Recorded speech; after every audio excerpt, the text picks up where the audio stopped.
Episode की start में हम उस यंग मास्टर को देखते हैं जो भागते हुए अपने फादर के पास आता है और उनसे कहता है, मुझे एक बहुत ही बढ़िया कैंडिडेट मिला है जो हमारे इस मार्शल आर्ट कंपटीशन में लड़ने में मदद करेगा और उसकी मदद से हमारा इस कंपटीशन को जीतने की उम्मीद थोड़ी और बढ़ जाएगी, क्योंकि मैंने उसे देखा है। उसके पास काफी ज्यादा पावर्स है और उसका ऑरा भी किसी नॉर्मल इंसान के ऑरा से ज्यादा पावरफुल है। उसने तो बस एक ही बार में जीफी को भी हरा दिया, जो कि अब तक के हमारे सेट का सबसे पावरफुल कल्टीवेटर था। और जब उसने इतनी जल्दी उसे हरा दिया तो आखिर वो किसे नहीं हरा सकता। इसलिए मैंने उसे यहाँ पर लेकर आया है ताकि आपसे उसको मिलवा सकूं। ये सुनकर उसका फादर कहता है, ये तो बहुत अच्छी बात है कि इस मार्शल आर्ट कंपटीशन में हमारा साथ एक काफी बढ़िया कल्टीवेटर भी देगा, लेकिन इसके लिए उसने फ्री में तो साथ नहीं दिया होगा। उसकी क्या कीमत है? जिस पर यंग मास्टर बताता है उसे एक हाई ग्रेड की मार्शल आर्ट स्किल चाहिए, उसके बदले ही वो हमारा साथ देने के लिए तैयार हुआ है। ये सुनकर उसका फादर कहता है, हाई ग्रेड की मार्शल आर्ट स्किल देना इतनी आसान बात नहीं है। कोई भी सेक्ट इतनी जल्दी किसी अनजान इंसान को अपनी सबसे हाई ग्रेड की मार्शल आर्ट स्किल नहीं दे सकता। और अगर ऐसा है भी तो मुझे बाकी एल्डर से भी बातें करनी होगी कि वो इस चीज के लिए राजी होते भी हैं या नहीं। मेरे खाली अकेले के फैसले से कुछ नहीं किया जा सकता, इसलिए तुम जाओ और उस मेहमान को मेहमानों वाले घर में बिठा दो, तब तक कि मैं वहाँ पर बाकी एल्डर्स को भी लेकर आता हूँ और सभी मिलकर ये फैसला करेंगे कि उस इंसान को हमारे सेट की high grade martial art skill दी जाएगी या फिर नहीं। जिस पर यंग मास्टर मान जाता है। अब यंग मास्टर युन को मेहमानों वाले घर में ले जा रहा होता है, जहाँ रास्ते में वो दोनों बातें कर रहे होते हैं। यंग मास्टर युन से कहता है, मैंने अपनी तरफ से पूरी कोशिश की है अपने फादर को मनाने की, लेकिन उनका कहना है कि जब तक बाकी एल्डर्स भी राजी नहीं होंगे तब तक कुछ नहीं कहा जा सकता। साथ ही वो उसे एक मिस्टीरियस लेक के भी बारे में बताता है जिसका वाटर स्पिरिचुअल है और वो इस सेट की सबसे खास चीज है। जिस वाटर को अगर कोई भी पी ले तो उसकी कल्टीवेशन पावर बहुत ज्यादा स्पीड अप हो जाती है और वो जल्दी अपना कल्टीवेशन कर सकता है। लेकिन वो वाटर भी 8 लेवल में बांटा हुआ है। सबसे कम वाले को पीने से बहुत कम पावर्स मिलेगी और 8 लेवल वाले को पीने से ज्यादा पावर्स मिलेगी। ये सारे वाटर अलग अलग सेक्ट में उनकी पोजीशन के हिसाब से रखे हुए हैं। जिनकी पोजीशन ज्यादा है उनके पास उतना ही ज्यादा पावरफुल वाटर है। ये सुनकर युन भी हैरान हो जाता है। जिसके बाद यंग मास्टर युन को मेहमानों वाले घर में ले आता है, जहाँ पर बाकी एल्डर्स पहले से ही जमा थे। लेकिन युन के आते साथ ही वो सभी कहने लगते हैं, आखिर ये है कौन? किसी अनजान इंसान को ऐसे थोड़ी कोई भी सेक्ट अपनी सबसे हाई ग्रेड की मार्शल आर्ट स्किल दे देता है। ये तो गलत बात है। अगर इसने उस ट्रिक का इस्तेमाल हमारे ही खिलाफ कर दिया तो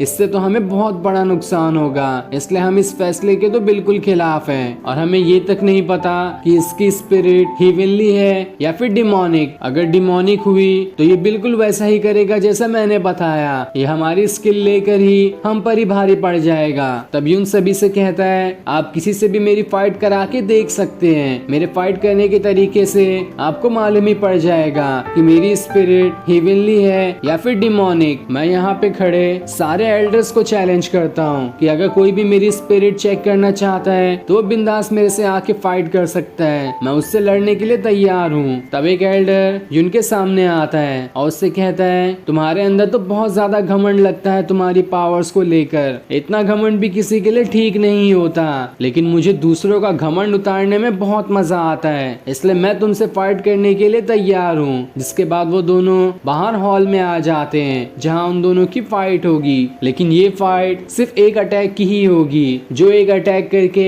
अपने सामने वाले को हरा देगा वो इस फाइट में जीत जाएगा। दोबारा कोई भी एक दूसरे के ऊपर अटैक नहीं कर सकता।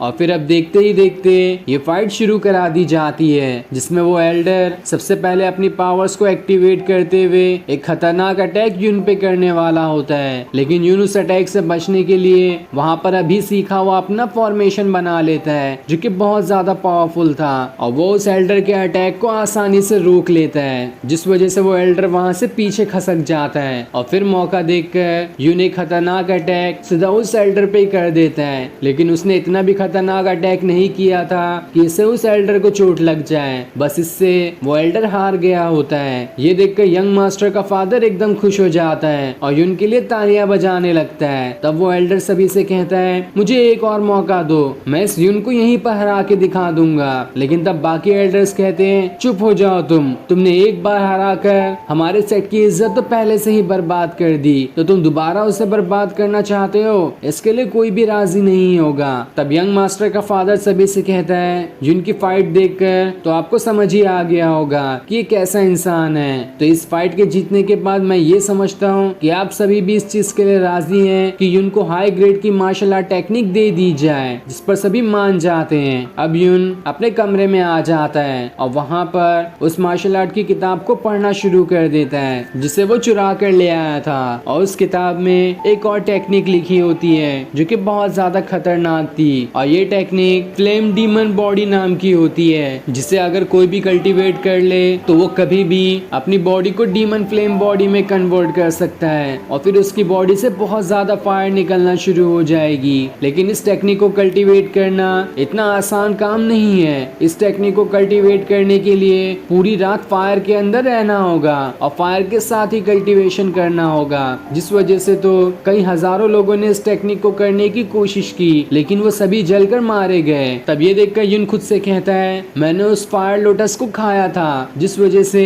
मेरी बॉडी इतनी ज्यादा पावरफुल तो हो ही चुकी है कि फायर को आराम से झेल जाए, इसलिए मैं इस टेक्निक को सीखने की पूरी कोशिश करूंगा। जिसके बाद वो वहीं पर बैठकर उस टेक्निक को सीखना शुरू कर देता है और जैसे जैसे वो उसे शुरू करता है उसकी बॉडी से फायर भी निकलने लगती है और वो चारों तरफ से फायर से घिर जाता है, पर उसे कुछ भी नहीं होता क्योंकि उसकी बॉडी फायर को झेलने वाली हो चुकी है। और इसी तरह से कल्टीवेशन करते हुए रात से सुबह हो जाती है, लेकिन यून अभी तक अपना कल्टीवेशन नहीं रोकता और फिर अब थोड़ी देर बाद उसका ये कल्टीवेशन पूरा हो जाता है, जिस वजह से उसके पास वो टेक्निक आ जाती है और उसकी बॉडी डीमन फ्लेम बॉडी जैसी हो चुकी थी। ये देखकर यून काफी ज्यादा खुश होता है कि अब मैं इस टेक्निक का भी कहीं पर इस्तेमाल कर सकता हूँ। दूसरी तरफ यंग मास्टर और बाकी लोग एक जगह पर जमा होते हैं जहाँ पर बाकी सारे कल्टीवेटर्स को प्रैक्टिस करने के लिए लाया गया था, लेकिन यून यहाँ पर नहीं आया होता है, जिस वजह से सभी परेशान होते हैं कि आखिर यून अभी तक क्यों नहीं आया। साथ ही वहाँ पर दूसरे सेट के भी लोग आए होते हैं जो सभी यहाँ पर प्रैक्टिस करेंगे और फिर उसके बाद उनका कंपटीशन भी शुरू हो जाएगा। इधर यून जैसे ही वहाँ पर आ रहा होता है एक कल्टीवेटर आकर उसे रोक लेता है जो कि यंग मास्टर के ही सेक्ट का था। वो उससे कहता है आखिर तुम हो कौन और तुम्हारे पास इतनी पावर्स कैसे आई जो कि तुमने एल्डर को हरा दिया।